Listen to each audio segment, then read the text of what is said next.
Happy 2026, welcome back to my channel. My name's Eliza and in today's video I'm going to be doing a bookish reset. One of the first things I did that I actually started towards the end of last year was I went through my books and did a really big declutter. I was pretty brutal with the books that were on my shelves and on the floor and on my tables that I needed to sort out because firstly, I didn't have enough space. I have an idea of how this happened. I've collected books when I thought they sounded interesting when they crossed my path. So one of the first things I did was pulled out books that I thought I'm not really emotionally connected to this edition or this actual book itself. It's not one I'm going to read anytime soon. I did a big dump of books at the street library and felt a lot better afterwards. And I have a lot more space now, which means I can also put other things in my bookshelves that aren't just books.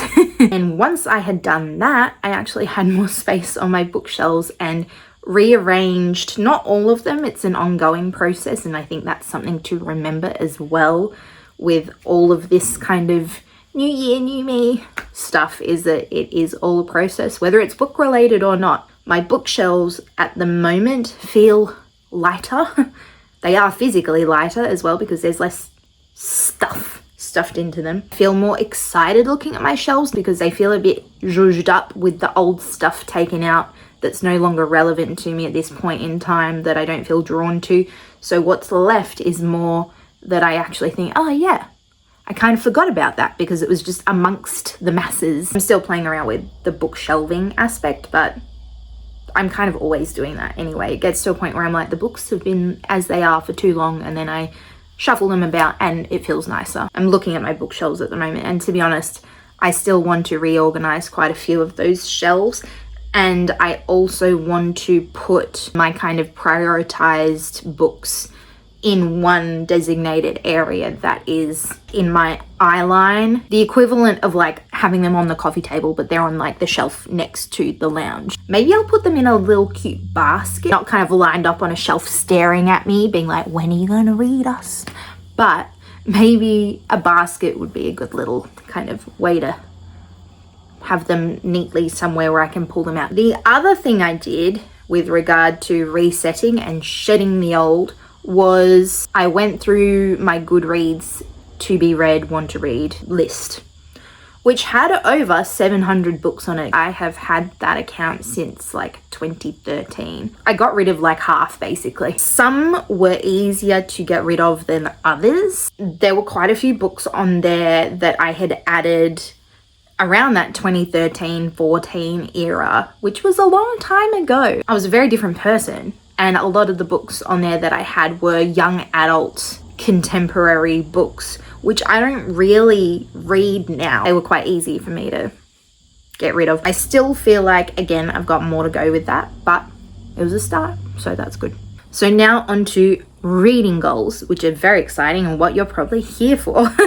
Last year, I put my reading goal as 24 books, which I met. I read 30 something. The year before that, I read 50 something, and that's unusual for me. I feel like around 30 is a more normal number for me. I have, again, put 24 because if you set the bar low, you will probably exceed it, right? I want to take my time, sit and enjoy, or critique and criticize, who knows. And then the other thing I did was listing out a whole bunch of authors, genres, specific books that I am interested in reading this year. The other thing that is important to me with that I've put next is to listen to my intuition and not just focusing on what's popular or what's trending. Maybe I should read that because everyone says it's great. I still love seeing what other people read, but I think I want to be more discerning, which I think will help lead into the next point, which is to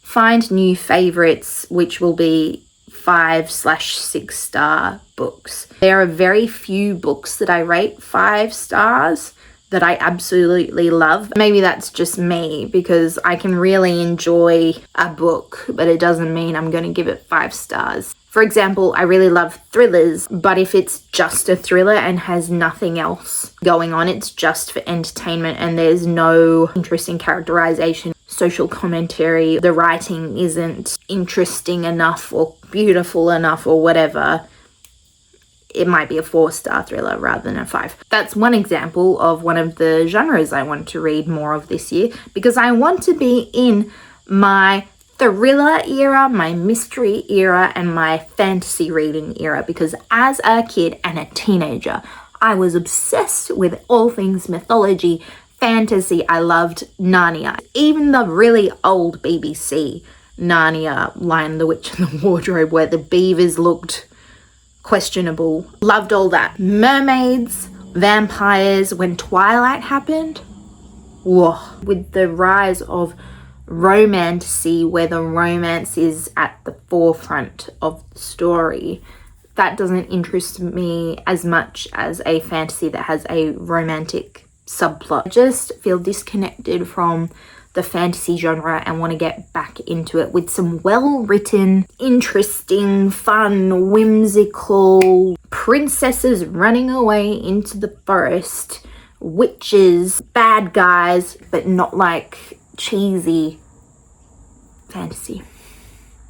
That's what I want. So if you have any recommendations, please let me know. Within the books that I own as well, fantasy comes out as, I think, one of the biggest, and also DNFing books, which I've already DNF'd one this year. I'm proud of that. If I'm not vibing with the book, put it down. I have tried pushing through books that I haven't enjoyed before, and it's just not fun. Using the library as well, because I love my library and I don't need to buy every book that I read because that's expensive and not sustainable. Linked to that is at street libraries, not picking up books that I know the library has. I noticed when unhauling, most of the ones I was unhauling were ones I'd picked up at street libraries at some point. Still in relation to that is tracking again my library borrowing, the equivalent amount that those books are worth that I would have saved by getting them from the library instead of buying them, and tracking that as well as how much I actually do spend on books, ultimately trying to save more than I spend. Also reading books I own and have wanted to read for ages, Rebecca, and I have Wuthering Heights, which I thought about reading before the movie came out, but that's not going to happen. Another movie based on a famous classic starring Jacob Elordi that I wanted to read before it came out and then didn't, like Frankenstein.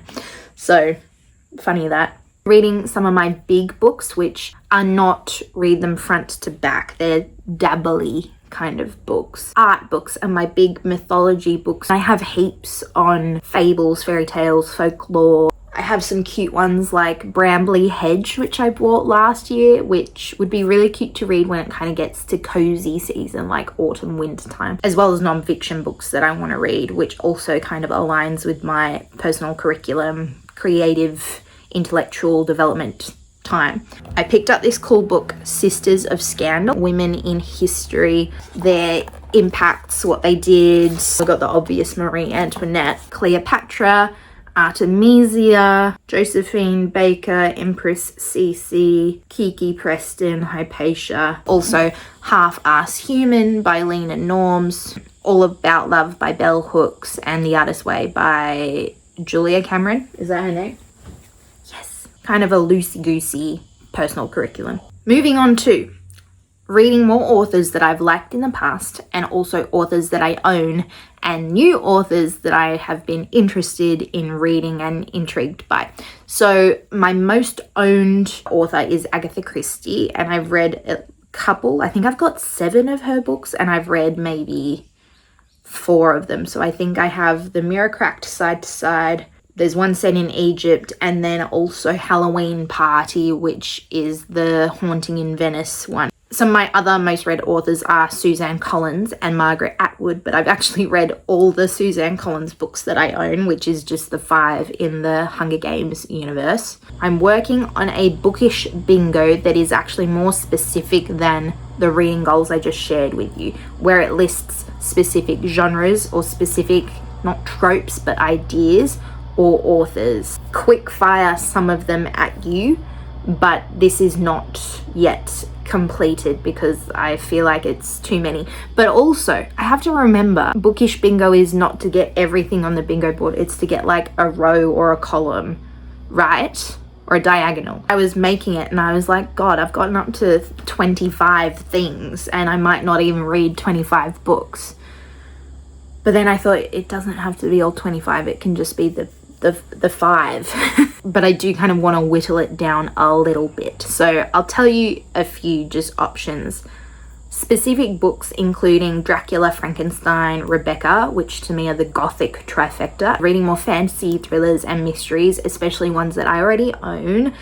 Also reading some historical fiction that I already own, because that's also one of my big genres that I have many books of, but I don't feel like I read much historical fiction and I kind of want to get into it. Reading whimsical fantasy. Reading a romance, because I don't read much romance and I am interested in branching out a little bit. Not like an Emily Henry contemporary style romance, more of a historical fiction one, or one in a fantasy maybe. Reading non-fiction books that I own, and also books I've picked up as travel souvenirs. I have a whole bunch that I associate with the place that I got them from. I want to read also more non-fiction about women in history, including Sisters of Scandal. And I would also really like to read more about women in regards to witches and witch trials in history. Reading more anthologies I own, like I said, fairy tales, folklore, mythology.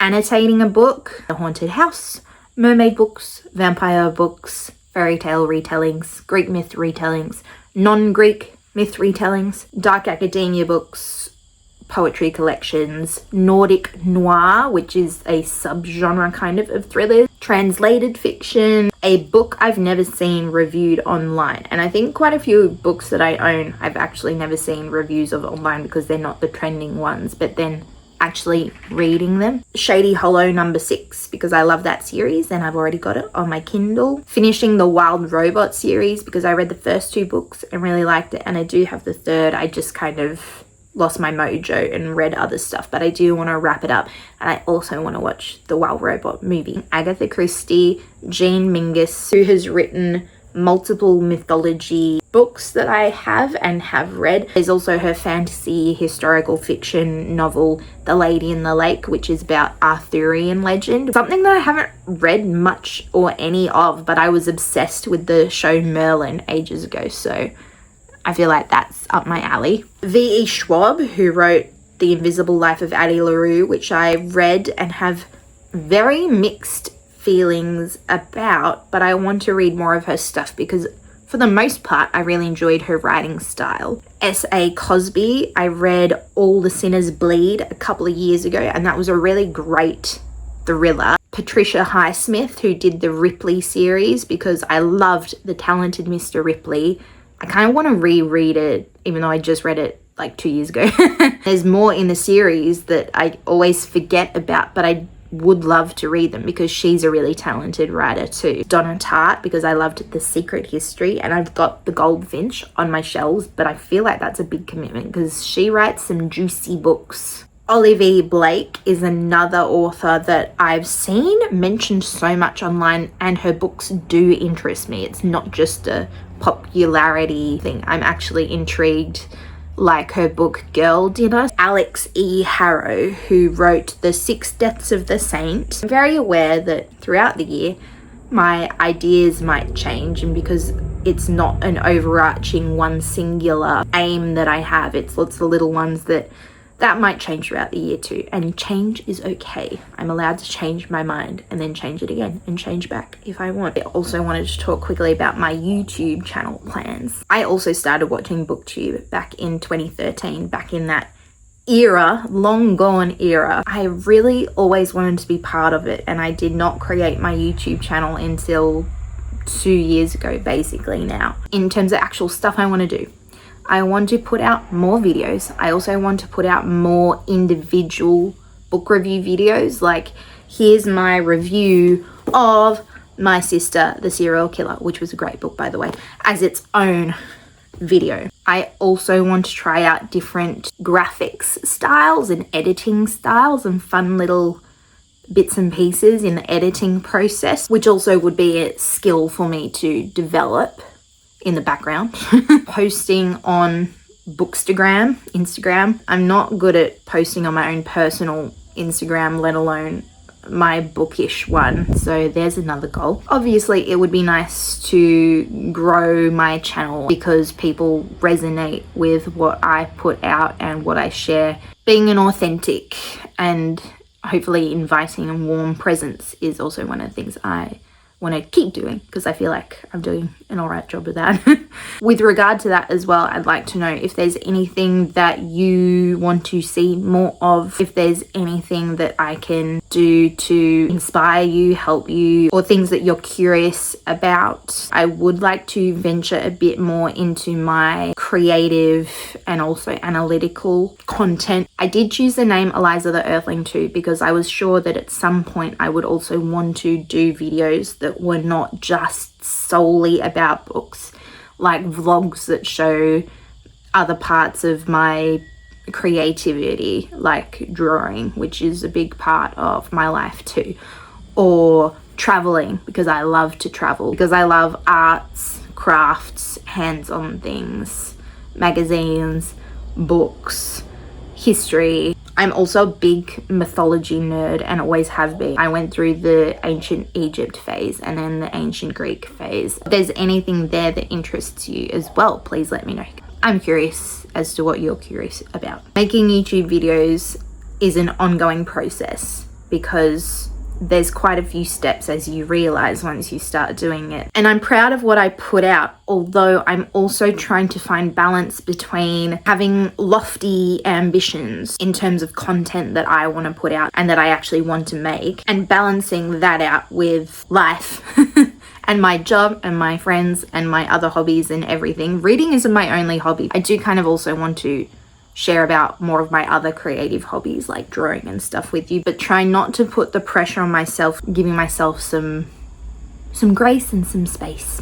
Let me know in the comments what your bookish goals are for this year, or if there's anything you do to reset for the year, because I would love to know. And if there's any particular videos that you would like to see from me. Thanks so much for watching, like and subscribe, and I hope to see you in the next one. Bye.